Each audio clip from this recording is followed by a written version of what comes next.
Okay, मैं इधर से ऊपर आया। जब मैं ऊपर आया मैंने देखा उसी कज़न की लाश ने यहाँ पे साइड में रेलिंग चल रही थी, हमारे लोहे की रेलिंग होती है जिसको पकड़ के हम लोग ऊपर चढ़ते हैं सीढ़ियों के, वो रेलिंग थी। तो यहाँ से ऊपर चढ़ा मैं, जब मैंने देखा तो यहाँ पे ऊपर रेलिंग के कोने पे जो है ना वो कज़न की मेरी लाश लटक रही है।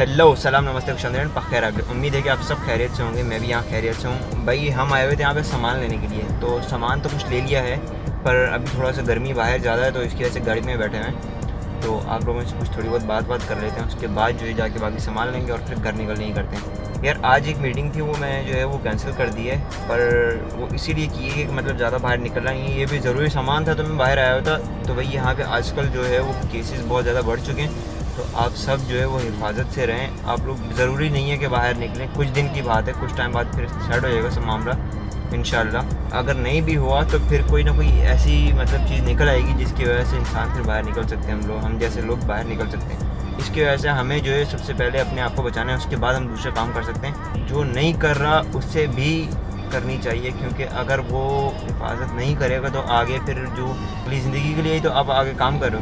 जब आपके पास अपनी ज़िंदगी नहीं बचेगी तो आपने आज के क्या काम करना है। तो आप कुछ टाइम के लिए थोड़ा सा हिफाजत रखो अपनी और घर में रहो। किसी को ज़रूरी काम है तो वो बाहर निकल सकता है, और जिसको ज़रूरी काम नहीं है तो कोई ज़रूरत नहीं है बाहर निकलने की। ये एक रिक्वेस्ट है, एक आप सबसे भाइयों वाला मशवरा है। तो प्लीज़ अपनी हिफाजत रखें। जो जहाँ पे भी है वो हमेशा खुश रहें, सुकून से रहें, और जब ये वबा टल जाएगी उसके बाद जो है फिर हम जहाँ जाना हो तो जा सकते हैं। इसके अलावा आप लोगों को एक और बात बतानी है, वो थोड़ी सी मतलब हॉरर स्टोरी टाइप की है। आज दिल किया मैंने कहा कि आज और तो कहीं निकलना नहीं चाहिए, सब कुछ कैंसिल करके बैठे हैं। एक और जगह पे भी दोस्त के पास भी आना था, वो भी कैंसिल कर दिया। तो अब जो है हम लोग जाके घर पे बैठेंगे और आपको स्टोरी बताऊंगा। एक थोड़ी सी हॉरर स्टोरी है, रियल स्टोरी है, तो उसके लिए माहौल बनाएंगे। माहौल बनाने के बाद जो है आपको सारी बात डिस्कस करते हैं।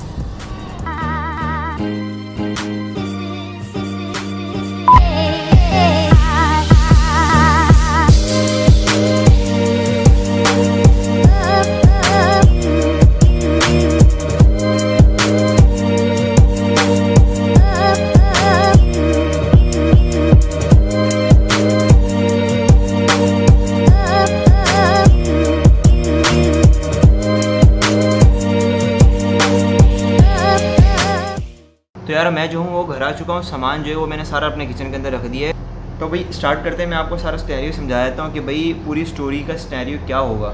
इसके अंदर सारा काम मेरे ऊपर है, मेरे साथ जो भी सीन हुआ सारा मेरे अकेले के साथ हुआ।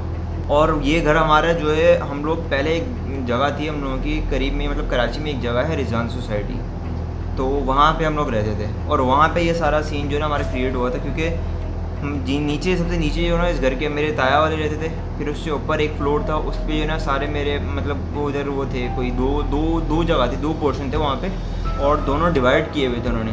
तो एक में कोई और रहते रहते थे, एक में कोई और रहते थे। फिर सबसे ऊपर जो ना वो हम लोग रहते थे, और उस टाइम पे छत भी हमारे पास होती थी, और ये दो साइड मतलब पोर्शन थे और ये दोनों ही हमारे पास होते थे। तो भाई इसमें आपको मैं समझाता हूँ सारा सिस्टम क्या चीज़ है। तो भाई ये वाला जो है ना ये मेरे बाबा वालों का कमरा था, और ये मेरा कमरा है, ये मेरे चाचू वालों का कमरा था, और ये हमारा किचन है, ये बैल्कनी थी, और ये एक पूरा जो है ना ये कॉरिडोर आता था। ये कॉरिडोर, ये नीचे से आने का रास्ता ये वाला था, ये नीचे से आने का रास्ता था। और यहाँ से एक जो है ना ग्रिल लगी होती थी हमारी, लोहे की ग्रिल। यहाँ से ये मतलब रात में लोग बंद करते थे कि सेफ्टी वगैरह के लिए, तो ये ग्रिल होती थी। यहाँ से आएँ तो उस साइड पे दूसरे पोर्शन में जाने के लिए एक गेट ये है, और हमारे वाले पोर्शन में आने के लिए एक गेट ये है। हमारे जितने भी पोर्शन थे ये सारा कवर्ड था, और जो ये जगह थी ना सिर्फ ये ओपन थी, और ये जगह भी जो है ना ड्राइंग रूम बनाया हुआ था हमने इसको। और ये सारा इधर से ऊपर जाके यहाँ से मतलब ये स्टेयर्स से छत पे जाने के लिए ना। तो मेन जो हमारा काम हुआ था ना वो सिर्फ इस कमरे के अंदर और ये स्टेयर्स का था। आपको इस पर सारा सिनेरियो बताता कि हुआ क्या था। भाई मैं जो हूँ ना उस दिन कोई शाम का 4 बज रहे होंगे, 4 बजे का टाइम होगा शाम का। तो मैं खेल के आ रहा था, जिस जगह पे मैं खेलता था ना वहाँ पे एक लंबी सी गली थी, और वहाँ पे चारों तरफ मतलब चारों नहीं 3 तरफ, वहाँ पिछली तरफ साइडों पे दोनों जो है ना वो बहुत सारे वो लगे हुए थे, दरख्त लगे हुए थे। भाई मैं जो हूँ उधर डेली खेलने आया था, और दोस्त होते थे, मज़ा आया था बहुत अच्छा। छोटे होते थे हम लोग, कम से कम भी मैं होऊंगा भाई 12-13 साल का होऊंगा, पर इतना मज़ा आया था उस जगह पे खेलने का कि क्या बताऊँ। तो फिर उसके बाद जो है ना हम लोग शाम में खेल वेल के सब दोस्त हम लोग अपने अपने घर चले गए। भाई मुझे घर आते आते जो है ना वो बुखार हो गया, मुझे आते थे घर पे बुखार हो गया, मुझे पता नहीं चला कि मतलब क्यों हुआ है, क्या सिस्टम है क्या नहीं है, मुझे कुछ समझ नहीं आया। अब भाई मैं घर पे आ गया, घर पे आया तो अम्मी ने मेरे हाथ, जैसे अम्मी ने मतलब प्यार करके ना मेरे को पकड़ा ना, तो अम्मी ने देखा भाई मुझे बुखार हो रहा है बहुत। अम्मी ने मेरी नब्ज़ वगैरह चेक की तो अम्मी ने बोला कि भाई तुम्हें तो बहुत तेज़ बुखार हो रहा है। फिर अम्मी ने मुझे खाना वाना खिला के और फिर मैंने दवाई खाई और उसके बाद मैं सो गया। तो उन दिनों ना मेरा एक कज़न आया हुआ था, गाँव से आया हुआ था, तो उसने वापस जाना था अपने घर। तो मैं सोया हुआ था, जब मैं उठा बीच में एक मरतबा उठा तो वो जा रहा था अपने घर पे, तो वो निकल गया अपने घर के लिए। फिर मैं वापस सोया, पर जब मैं दूसरी मरतबा उठा ना तो मैं मतलब क्या देख रहा हूँ कि मैं बेड से उठा और बेड की साइड पे जो ना वही कज़न सामने खड़ा हुआ है मेरे, वही मतलब वो तो चले गया था और वो बिल्कुल मेरे सामने खड़ा हुआ था। और उस टाइम पे ये सीन हो गया था, मुझे कुछ समझ नहीं आया। और उनके पीछे ना 2 आदमी है, कोई और अननोन आदमी है, मुझे पता नहीं है उन आदमी के बारे में। तो उस टाइम पे उन्होंने क्या किया, खंजर निकाला ऐसे करके और वो मेरे कज़न के पेट में घूम दिया। तो ये देखा मैंने और मैं जल्दी से ना अपने ऊपर मैंने कंबल ओढ़ लिया। उस टाइम पे थोड़ी सर्दियाँ थी तो मैंने जल्दी से कंबल ओढ़ लिया। मैंने कहा पता नहीं क्या हो गया, ये कौन है, मुझे नहीं समझ आ रहा, और मैंने आस्ता आस्ता रोने लग गया वहाँ पे। फिर उसके बाद जब मैंने वापस वो कंबल उतारा ऊपर तो मैंने देखा वो बिल्कुल सही थे, जो मेरे कज़न थे वो बिल्कुल सही थे, हालांकि बड़े थे वो मुझसे बहुत, तो वो बिल्कुल सही थे। फिर वही 2 आदमी आए अचानक से, उन्होंने दरवाज़ा खोल के अंदर आए और वापस उनके पेट में मतलब छुरा घूम दिया। तो ये देख के मैं मतलब बिल्कुल परेशान हो गया, नर्वस हो गया, मुझे पता नहीं चला, हाथ पाँव फूल गए मेरे, मुझे समझ ही नहीं आ रहा था मतलब मैं क्या कर रहा हो रहा है मेरे साथ, क्या है क्या नहीं।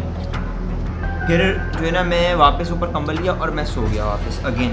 फिर उस टाइम पे मुझे आ गई नींद और कम से कम भी मुझे 3 से 4 घंटे बाद जो है ना मतलब मेरी आँख खुली हो गई या नहीं खुली हो, मुझे कुछ समझ नहीं आया उस टाइम पे क्या हो रहा था क्या नहीं हो रहा था। मतलब बिल्कुल ही मेरा मतलब मैं अपने दिमाग से पैदल हो चुका था, आउट ऑफ माइंड हो गया था मैं अपने।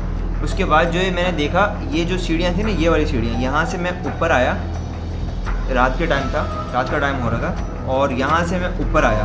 पहले मेरा कमरा ये था, यहाँ से मैं निकला और यहाँ से इस जगह से होके मैं इधर से ऊपर आया। जब मैं ऊपर आया मैंने देखा उसी कज़न की लाश ने, यहाँ पे साइड में रेलिंग चल रही थी, हमारे लोहे की रेलिंग होती है जिसको वो पकड़ के हम लोग ऊपर चढ़ते हैं सीढ़ियों के, वो रेलिंग थी। तो यहाँ से ऊपर चढ़ा मैं, जब मैंने देखा तो यहाँ पे ऊपर रेलिंग के कोने पे जो है ना वो कज़न की मेरी लाश लटक रही है।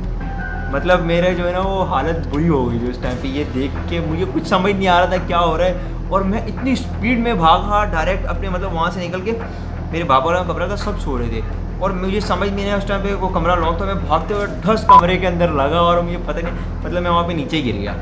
और उसके बाद मैं उठा वापस, मैंने ज़ोर ज़ोर से दरवाज़ा बजाया, मैंने बोला अम्मी जल्दी दरवाज़ा खोलें खोलें खोलें। अम्मी वाले सारे परेशान हो गए, पता नहीं क्या हो गया बच्चे को। मैं अंदर घुसा, मैंने अम्मी को पकड़ लिया जोर से, मैं बोला अम्मी मैंने नहीं जाना, उधर भूत हैं, वो भाई को मार रहे हैं, ये करें हो गए। अम्मी समझ ही नहीं आया अम्मी को भाई ये क्या बोल रहा है क्या नहीं बोल रहा। उधर मेरी फटी पड़ी है, पता नहीं क्या हो रहा है मेरे साथ, मुझे कुछ समझ नहीं आ रहा था। और वहाँ पर जो सारा सिनेरियो होता वो दिमाग में मेरे घूमे जा रहे हैं बार बार, और मैं रोए जा रहा हूँ। मैं अम्मी को बोला अम्मी बस मुझे आप लोग अपने पास सुला लो, यहाँ पे मैंने नहीं जाना है, वहाँ पे कुछ भी नहीं करना, तो मैं रोए जा रहा हूँ। तो अम्मी ने फिर जो है ना अपने पास ही वहाँ पे लिटा लिया मुझे, सुला दिया अपने पास। रात में वापस जो है कम से कम 3 बजे का टाइम होगा, तो अम्मी उठी। अब वो भी मुझे नहीं पता कि वो ख्वाब था या फिर मतलब सच में था या क्या था। अम्मी उठी, अम्मी ने ना वही जो सामने मेरे कज़न थे ना उनको पकड़ लिया वापस, उन्होंने पकड़ के ना मेरे सामने बिठा दिया और मुझे बोलनी है कि मरान देखो ये तो बिल्कुल ठीक है, इनको तो कुछ नहीं हुआ। तो मैंने बोला अम्मी इनको वो मार रहे थे, वो 2 बंदे थे वो मार रहे थे, ये करते इनकी लाश ऊपर लटकी हुई थी, ये हो रहा था वो हो रहा था। अम्मी जो मुझे देख के हंसे जा रही हैं। अब भाई वो तो चले गए थे कज़न, अब मुझे ये भी ना समझ आया वो कज़न कैसे आ गया सामने से, कुछ हुआ। तो करते करते भाई हम फिर उसके बाद नींद आ गई मुझे। जब मैं सुबह उठा मैंने अपने बाबा को सब कुछ बताया, भाई मैंने बोला कि ऐसा ऐसा हुआ था सारा कुछ, तो ना मेरे बाबा हंस रहे। तो हम लोग फिर निकल के जो है ना उस सीढ़ियों के ऊपर गए, मतलब सीढ़ियों के ऊपर गए, हमने कहा पता नहीं क्या चीज़ है, कुछ तो होगा ना देखें। जब मैं ऊपर गया तो लिटरली मैंने क्या देखा, मेरी अम्मी ने पैंट धो के मेरी वो ऊपर कोने पे लटकाई हुई थी, वो पैंट कोने में लटकाई हुई थी जिसे मैं जो ना लाश समझ रहा था। और भाई उस टाइम पे जो मेरी हालत हुई थी भाई, मतलब मुझे समझ नहीं आ रहा था। मेरे बाबा मुझे देख देख के हंसे जा रहे हैं, पता नहीं क्या हो रहा था, मुझे कुछ समझ नहीं आया।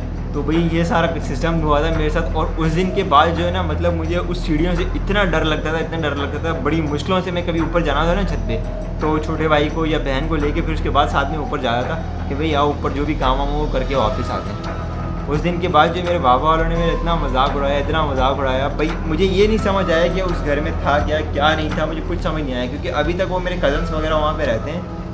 पर मुझे उधर का कुछ समझ नहीं आया अभी तक कि हुआ क्या था वहाँ पे सीन।